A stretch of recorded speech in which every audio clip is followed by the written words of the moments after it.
नमस्कार, घरची चव यूट्यूब चॅनलमध्ये आपलं सर्वांचं खूप खूप स्वागत आहे. आज आपण अशाच पद्धतीने वांग्याची भाजी बनवणार आहोत. चला तर मग करूया सुरुवात.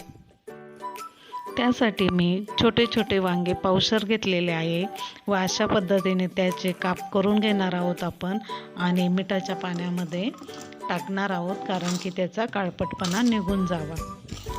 मसाला बनवण्यासाठी मी कांदा, खोबरं, शेंगदाणे, लसूण, आलं इत्यादी साहित्य घेतलेलं आहे. आता आपण प्रथम शेंगदाणे भाजून घेऊया. आता आपण लालसर होईस्तोपर्यंत शेंगदाणे भाजून घेणार आहोत. आता आपण खोबरं लालसर होईस्तोपर्यंत भाजणार आहोत. जास्त काळपट होऊ देऊ नका.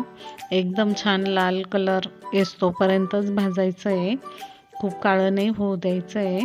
आपलं खोबरं आता भाजत आलेलं आहे. आता आपण त्याला काढून घेणार आहोत दुसऱ्या भांड्यामध्ये. आता आपण पॅनमध्ये 2 चमचे तेल टाकून कांदा भाजून घेणार आहोत. कांदा पण लालसर होईस्तोपर्यंतच भाजायचा आहे. जास्त काळा नाही होऊ द्यायचा आहे. नाही, जास्त काळा केला तर आपल्या भाजीला पण कलर काळा येऊ शकतो.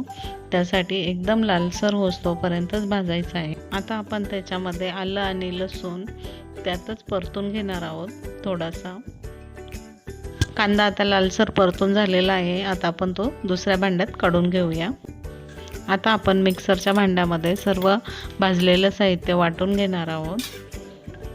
त्याच्यामध्ये कोथिंबीर, हळद, 2 चमचे लाल तिखट, 1 चमचा कांदा लसूण मसाला, चवीनुसार मीठ टाकून थोडंसं पाणी टाकून बारीक वाटून घेणार आहोत.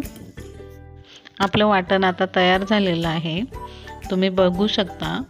अशा पद्धतीने वाटून घ्या. जास्त पाणी टाकू नका. आता आपण हा मसाला वांग्यांमध्ये व्यवस्थित भरून घेऊया. आपण भरलेलं वांगं करतो तशा पद्धतीनेच मसाला भरायचा आहे. आपल्या सर्व वांग्यांमध्ये मसाला भरून तयार झालेला आहे. आता आपण पॅनमध्ये आपल्या आवडीनुसार तेल टाकून जिरे, मोहरी आणि कांदा परतून घेणार आहोत. बारीक चिरलेला कांदा व्यवस्थित लालसर होईस्तोपर्यंत परतून घ्यायचा आहे. आपला कांदा आता लालसर झालेला आहे. आता आपण आपलं शिल्लक राहिलेलं वाटण त्यात मस्तपैकी परतून घेऊया तेल सुटोपर्यंत. आपल्या मसाल्याने आता तेल सोडलेलं आहे. आता आपण भरलेली वांगे त्यात टाकून घेऊया आणि मस्त परतून थोडंसं पाणी टाकणार आहोत.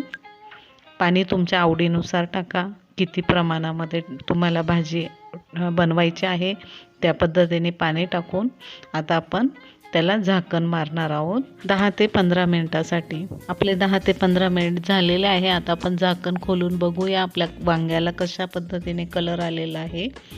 खूप छानपैकी कलर दिसतोय. मस्त वांग बनवून तयार झालेलं आहे. असंच वांग तुम्ही पण बनवून पहा, खाऊन पहा. आवडल्यास लाईक, सबस्क्राईब आणि शेअर करायला विसरू नका. धन्यवाद.